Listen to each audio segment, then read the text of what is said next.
En la madrugada del 13 de octubre de 1997, Julie Ray despierta en su habitación exaltada al escuchar ruidos en su casa.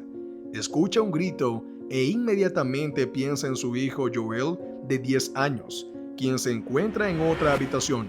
Sale inmediatamente a ver qué pasa y al entrar al dormitorio de su hijo, se sorprende al no encontrarlo.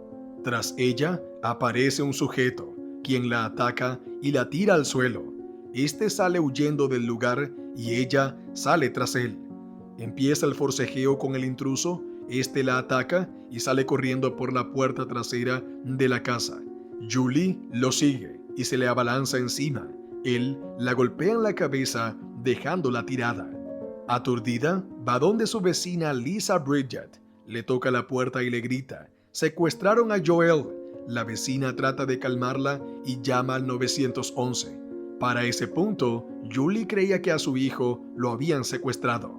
Al llegar los policías, Julie le relata al alguacil que forcejeó con un individuo que entró a su casa y que lo siguió hasta la puerta trasera, donde éste la golpeó y estrelló su cara contra el suelo y salió huyendo. También cree que su hijo fue secuestrado, ya que no lo encontró en la habitación y que posiblemente otro individuo estaba en la casa. También declaró que el individuo llevaba puesto un pasamontañas, pero cuando se alejaba de ella, él se lo quitó y ella logró verle el rostro. El alguacil se dirige hacia la casa de Julie para investigar, pero no pudo entrar por la puerta principal porque se encontraba cerrada. Fue a la parte de atrás y vio la puerta trasera con el vidrio roto. Entró y observó que en el suelo había un cuchillo ensangrentado. Subió las escaleras y al entrar a la habitación del menor y encender la luz, se encontró con una escena espeluznante. Había sangre por todos lados. En el suelo se encontraba tirado el cuerpo del pequeño Joel Kirkpatrick, de 10 años. Joel había sido apuñalado 10 veces. Los policías le informan a Julie del hallazgo y ésta rompe en llanto. Julie tenía lesiones en su cuerpo. La llevaron al hospital con una contusión que tenía sobre el ojo debido al golpe en la cabeza. Tenía golpes en las rodillas, una herida en el brazo derecho que requirió puntos, rasguños, golpes en ambos hombros y la parte superior de los pies. A pesar de las lesiones y de verse afectada por lo sucedido, los investigadores la estaban considerando como sospechosa, ya que no habían podido encontrar ningún signo de entrada forzada en la casa. En la declaración que dio Julie a los investigadores, dio una descripción detallada del sospechoso y con un dibujante de la policía desarrollaron un boceto del agresor y añadió que el sospechoso era un joven de contextura delgada y que oscilaba entre los 14 y 17 años de edad. Surgieron varios sospechosos, pero los investigadores los iban descartando uno por uno.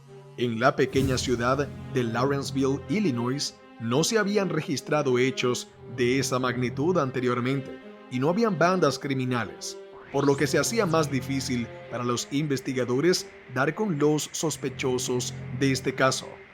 Investigaron al padre de Joel y este tenía una coartada irrefutable, ya que se encontraba a 1 hora de distancia de la casa de Julie el día de los hechos. Julie difícilmente encajaría en el perfil de una mujer que acabaría con la vida de su hijo. No tenía antecedentes de enfermedad mental ni antecedentes penales. Ella y Joel habían pasado una velada normal en casa de su mejor amiga y los hijos de esta. Las dos mujeres habían pasado una tarde tranquila y Julie no mostró nada raro y su comportamiento no sugería que algo andaba mal. Los investigadores tenían poco para continuar. En el cuchillo usado para el crimen no habían huellas dactilares. Tampoco hicieron un buen trabajo en buscar pistas para dar con la identidad del intruso. No revisaron adecuadamente rastros en la habitación de Joel, ni revisaron el estuche donde se sacó el cuchillo en busca de huellas dactilares. Tampoco analizaron la colcha de Joel en busca de pistas que hubiera dejado el atacante, ni tomaron huellas de la puerta trasera por donde escapó el sospechoso. En cambio, se centraron en Julie. Los investigadores buscaron en la casa de Julie cualquier resto de sangre que pudiera haber tratado de lavar. Desenterraron su tanque séptico, inspeccionaron el fregadero y los desagües de la ducha y examinaron la ropa en su lavadora. Rociaron luminol, un químico que detecta la presencia de sangre, y no encontraron nada. Julie, que compartía la custodia de Joel con su exmarido, Leonard Kirkpatrick, había luchado por pasar más tiempo con su hijo. A su ex esposo se le había otorgado la custodia física del niño después de que éste se volvió a casar, una decisión que no tenía contenta a Julie, que había presentado su última apelación 2 semanas antes de la muerte de su hijo.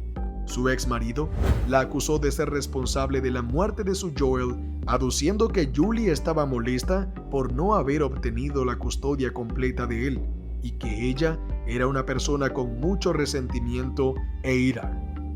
Leonard también mencionó que Julie tenía una extraña obsesión con el número 13, ya que ella nació el 13 de diciembre y también el día de su boda insistió en casarse un día 13. Joel nació el 13 de julio y la fecha de su muerte fue un 13 de octubre. Muchas coincidencias juntas, según su padre. También testificó que Julie no quería ser madre y que cuando se enteró que estaba embarazada de Joel, lo quiso abortar. La investigación se prolongó hasta el año 2000, cuando la oficina del fiscal de apelaciones del estado de Illinois llevó el caso a un gran jurado. La fiscalía se centró en el análisis de patrones de manchas de sangre, que se basa en la creencia que las gotas, salpicaduras y los rostros de sangre en la escena son depósitos de información que se pueden usar para reconstruir una escena del crimen. Muchos de estos agentes no son profesionales científicos, pero su testimonio ante los jueces a menudo brinda una sensación de certeza científica en casos circunstanciales y puede ser una herramienta poderosa en manos de los fiscales. Los investigadores declararon que habían restos de sangre de Joel en la ropa de Julie y de igual manera la huella de una mano sobre su camisa. También argumentaron que todo estaba en su lugar y los rastros en la pared se habían caído. No había rastro que 2 personas habían forcejeado en el lugar. Incluso dijeron que las heridas eran superficiales y que ella se las pudo autoinfringir para reafirmar su relato con el intruso.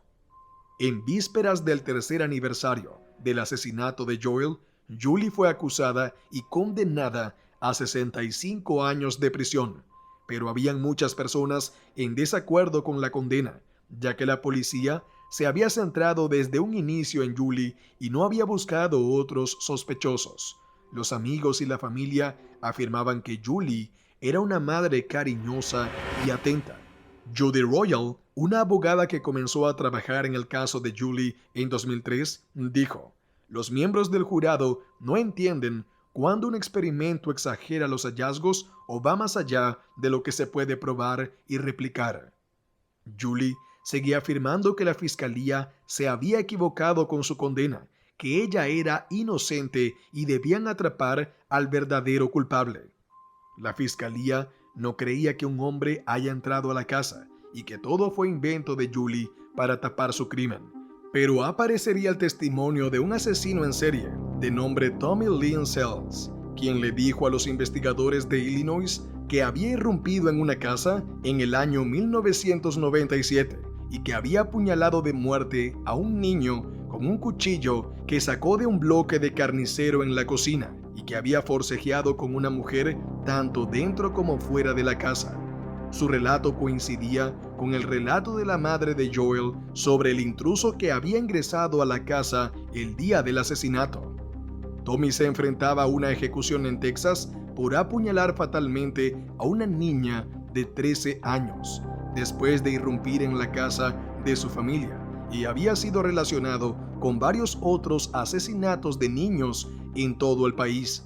Los investigadores tenían que comprobar si era verdad que éste había participado en la muerte de Joel y solo era una estrategia que él usaba a su beneficio, ya que sabía que una nueva investigación atrasaría la fecha de su ejecución. Ese mismo año, un tribunal de apelaciones de Illinois anuló la condena de Julie por un error legal y ordenó un nuevo juicio. En su nuevo juicio, en 2006, los fiscales reconsideraron el análisis del patrón de manchas de sangre cuando volvieron a poner a Englert en el estrado, pero esta vez Englert se centró en una teoría que nunca había mencionado en el primer juicio contra Julie. Al examinar los patrones de sangre, menciona que en su camiseta había evidencia de una mano ensangrentada que la empujó a ella y que las manos ensangrentadas eran de Joel. Su testimonio sugiere un escenario horrible, que Joel había tratado de alejar a su madre mientras ella le clavaba un cuchillo. Aunque Englert admitió que no había solicitado las medidas de las manos de Joel para comparar su coincidencia con las encontradas en su ropa, la defensa continuó argumentando que las heridas de Julie la noche del asesinato no podían haber sido autoinfligidas. Otro argumento de la defensa fue que si Julie le había asestado 10 puñaladas a su hijo, esta tendría que tener su ropa llena con la sangre del pequeño Joel, y no solo 2 pequeñas gotas que pudieron ser pasadas a ella por el agresor cuando forcejearon. También reprodujeron el audio de la confesión de Tommy para el jurado. La defensa presentó pruebas que sugerían que Tommy había estado cerca de Lawrenceville, Illinois, en la época del asesinato de Joel. Julie subió al estrado para contar su historia, insistiendo en que ella no había matado a su hijo. Cuando el jurado emitió un veredicto de no culpabilidad el 26 de julio de 2006, Julie dejó escapar un grito. Sus rodillas se doblaron debajo de ella mientras caía al suelo. Dijo Julie: "Me sentí aliviada del veredicto del juez. Sentí que se hizo justicia. Pensé que podría ir a la facultad de Derecho o terminar mi doctorado. Pensé que sería fuerte y capaz de ayudar a otras personas y retribuir a mi familia y amigos que me habían dado tanto". En el momento de su absolución, Julie todavía estaba conmocionada, no solo por la muerte violenta de su hijo y 2 procesos penales, sino también por el trauma del encarcelamiento. Ella es reacia a hablar sobre el abuso físico y emocional que soportó durante los casi 4 años que pasó tras las rejas, ya que lo que supuestamente había hecho se consideraba un pecado imperdonable, incluso para las demás reclusas. A pesar de su absolución, descubrió que tenía que seguir viviendo bajo el peso de la sospecha. Los fiscales del caso aún hablaban de ella como de una criminal. A pesar de la terapia que recibió, su fe y su perro de servicio para ayudar a aliviar los traumas de sus años en prisión, la vida de Julie no fue fácil. Aunque fue exonerada formalmente en 2010, cuando un tribunal de circuito de Illinois le otorgó un certificado de inocencia, tuvo dificultades para encontrar trabajo. En 2011, Julie se mudó a Tennessee, donde vive con sus padres, con la esperanza de comenzar de nuevo. Actualmente está desempleada y preocupada por su futuro. Ella es dolorosamente consciente de que lo que le sucedió a ella y a otros condenados injustamente y sobre la base del análisis de patrones de manchas de sangre no cambió nada. Los fiscales continúan utilizando el análisis de patrones de manchas de sangre incluso en los casos más circunstanciales. Un grupo de científicos forenses y practicantes de patrones de manchas, supervisado por el Instituto Nacional de Estándares y Tecnología, recientemente pidió estándares más estrictos y redactó nuevas pautas para los analistas de patrones de manchas de sangre. Julie lamenta el hecho de que Tommy Lynn Sells, quien ella cree mató a Joel, nunca será acusado del asesinato de su hijo. Sells fue ejecutado en 2014 por haber apuñalado a una niña de 13 años, mas no por la muerte de Joel, al no haber pruebas suficientes para culparlo de ese caso. Hasta la fecha, no hubo un condenado por la muerte del pequeño Joel. Julie sigue creyendo que el culpable fue Sells. Nunca sabremos qué pasó exactamente esa noche, si fue su madre la culpable o efectivamente un intruso entró esa noche para quitarle la vida al pequeño Joel Kirkpatrick. Sin duda alguna, un final triste para este pequeño angelito. ¿Qué piensan ustedes? ¿Creen que la madre dice la verdad o fue ella la autora del crimen de su hijo? Dejen su opinión en los comentarios.